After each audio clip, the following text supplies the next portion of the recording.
चलिए शुरुआत करते हैं इस वीडियो का। अगर आपको वीडियो पसंद आती है तो वीडियो पर लाइक करना बिल्कुल भी मत भूलिएगा, साथ ही साथ कमेंट करिए और शेयर करिए अपने ग्रुप में ज़्यादा से ज़्यादा। तो चलिए शुरू करते हैं, लेंगे अपना। तो इसमें पहला जो क्वेश्चन है कि भारत की कितनी जनसंख्या का निर्वाह कृषि से होता है, तो भारत की 70% जनसंख्या का निर्वाह कृषि से होता है, यानी कि कृषि पर आश्रित है।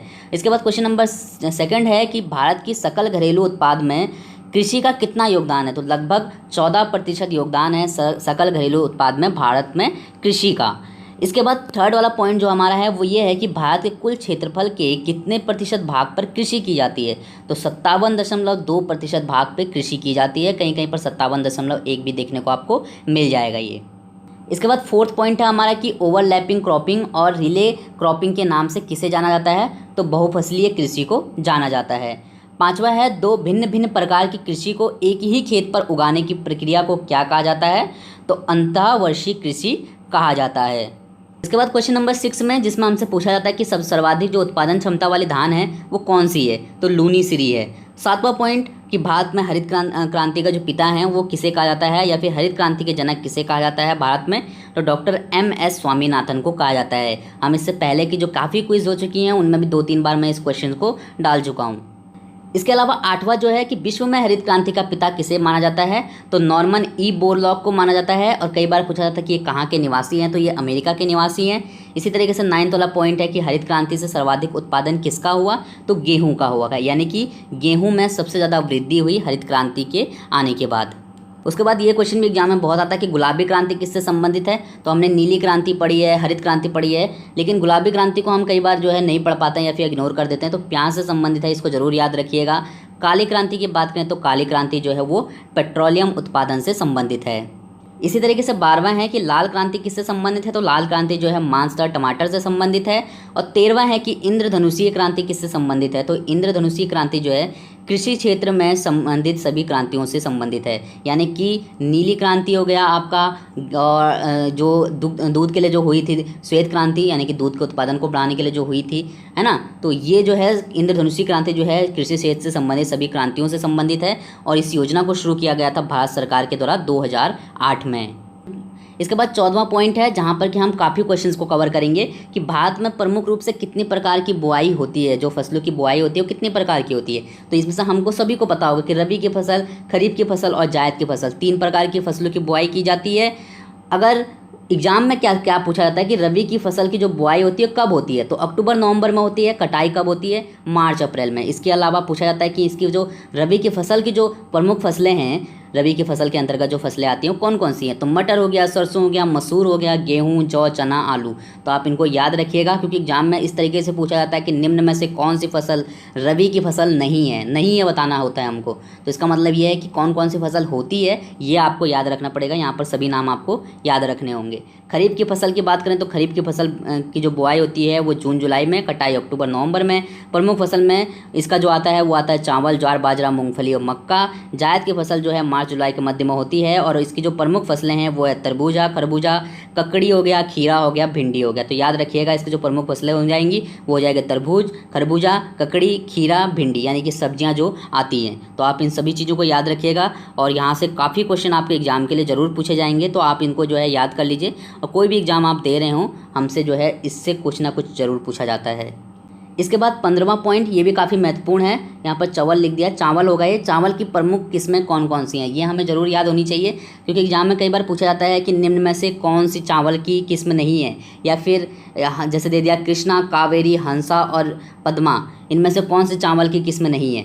तो मतलब अगर उसमें से अगर हमें याद नहीं होंगे इन सभी के नाम तो हम वहाँ पर नहीं बता पाएंगे। तो आप याद रखिएगा कि प्रमुख जो किस्में हैं वो कौन कौन सी हैं। जमुना है, करुणा है, जया है, कृष्णा है, कावेरी, हंसा, विजय, पद्मा और कांची। इसी अलावा जगन्नाथ, रत्ना, बाला आदि, ये सभी नाम जो है चावल की किस्म के हैं। 16वां जो आ जाएगा वो ये आ जाएगा कि भारत का सबसे बड़ा जो कपास उत्पादक राज्य है वो कौन सा है, तो ये हो जाएगा गुजरात। इसी तरीके से 17वां है कि भारत का सबसे बड़ा गन्ना उत्पादक राज्य कौन सा है, तो ये हम पहले भी पढ़ चुके हैं, उत्तर प्रदेश है। और 18वां ये काफ़ी महत्वपूर्ण क्वेश्चन है कि भारत में सोयाबीन का सबसे अधिक उत्पादन किस राज्य में होता है, तो मध्य प्रदेश में होता है। ये एग्जाम में काफ़ी पूछा जाता है। इसके अलावा हमको ये भी याद होनी चाहिए कि सरसों की प्रमुख प्रजातियां कौन कौन सी होती हैं, पूसा गोल्ड, पूसा जय किसान, वरुणा, पीताम्बरी, इनके नाम आप याद कर लीजिएगा। और अरहर की प्रमुख प्रजातियां कौन कौन सी होती हैं ये भी आप जरूर याद रखिएगा, अमर, बहार, पारस और मालवीय, विकास और आज़ाद। तो आप इनको भी याद रखिएगा। इसके अलावा अगर आपको कहीं पर मिलती हैं तो आप उनको लिख लीजिए और अच्छे से याद कर लीजिए। इसके अलावा 21वां पॉइंट है कि भारत के किस राज्य में सर्वाधिक कॉफ़ी उत्पादन किया जाता है, तो कर्नाटक में किया जाता है। और 22वां है कि भारत में तंबाकू का सर्वाधिक उत्पादन कहाँ किया जाता है, तो आंध्र प्रदेश में किया जाता है। इसके बाद 23वां पॉइंट है कि भारत में नारियल का सबसे बड़ा उत्पादक राज्य कौन सा है, तो तमिलनाडु है। और 24वां, ये क्वेश्चन भी काफ़ी महत्वपूर्ण है कि मसालों का बागान किसे कहा जाता है, किस राज्य को कहा जाता है भारत में, तो केरल को कहा जाता है, क्योंकि यहाँ पर विभिन्न किस्म की जो मसाले होती हैं उनका उत्पादन किया जाता है, तो इसलिए इसको मसालों का बागान कहा जाता है। 25वां प्रश्न कि भारत में मसालों का सर्वाधिक उत्पादक राज्य कौन सा है, यानी कि सबसे ज़्यादा उत्पादन किस राज्य में होता है मसालों का, तो गुजरात में होता है। याद रखिएगा, मसालों का बागान इसलिए कहा जाता है केरल को क्योंकि वहाँ पर विभिन्न किस्म के मसालों का उत्पादन किया जाता है। यहाँ पर हमसे सर्वाधिक उत्पादन किस राज्य में होता है, तो केरल और गुजरात में कन्फ्यूज़ मत होइएगा। मैं आपको बता दे रहा हूँ, इस पॉइंट को क्लियर कर दे रहा हूँ, तो आप जो है बिल्कुल भी कन्फ्यूज़ मत होइएगा। 26वां प्रश्न यहाँ पर हमसे पूछा जाता है कि चीन के बाद सबसे अधिक सब्जी उत्पादक देश कौन सा है, तो भारत जो है सबसे बड़ा सब्जी उत्पादक देश है चीन के बाद। उसके बाद 27वां पॉइंट है हमारा कि श्वेत क्रांति का जनक किसे कहा जाता है, तो डॉक्टर वर्गीस कुरियन को कहा जाता है। ये क्वेश्चन भी एग्जाम में बहुत पूछा जाता है। और 28वां पॉइंट है हमारा कि दुग्ध उत्पादन के क्षेत्र में भारत का विश्व में कौन सा स्थान है, तो दुग्ध उत्पादन के क्षेत्र में भारत का विश्व में प्रथम स्थान है, ये भी याद कर लीजिए। इसके बाद 29 वाला है कि वर्ष भर बोई जाने वाली फसल कौन सी है, तो मक्का है। और 30वां है कि वैश्विक स्तर पर अनाजों की रानी किसे कहा जाता है, तो मक्का को कहा जाता है। तो इन दोनों क्वेश्चन में समानता है, इन दोनों क्वेश्चंस को याद कर लीजिएगा कि अनाजों की रानी किसे कहा जाता है, मक्का को वैश्विक स्तर पर। और वर्ष भर बोई जाने वाली फसल कौन सी है, तो है मक्का। 31वां है कि भारत में जूट उत्पादन का अग्रणीय राज्य कौन सा है, तो पश्चिम बंगाल है। हमारे देश में जितना भी उत्पादन होता है उसका 76% जूट उत्पादन जो है पश्चिम बंगाल में होता है, तो इसको याद रखिएगा। और साथ ही साथ 32वां पॉइंट है हमारा कि अत्यंत लाभदायक कृषि प्रणाली कौन सी है, तो मिश्रित कृषि प्रणाली जो है अत्यंत लाभदायक कृषि प्रणाली है।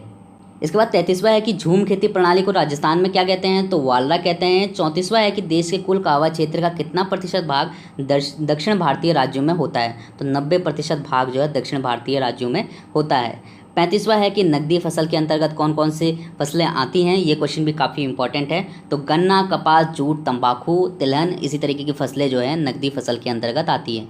तो दोस्तों ये थे 35 क्वेश्चन जो कि कृषि से संबंधित थे और एग्जाम में पूछे जाते हैं। तो उम्मीद करता हूँ कि आपको ये वीडियो पसंद आई होगी। अगर आपको ये वीडियो पसंद आती है तो वीडियो को लाइक ज़रूर करिएगा जाते जाते, और कमेंट करके मुझे बताइए कि आपको ये वीडियो कैसी लगी। तो थैंक यू सो मच इस वीडियो को देखने के लिए।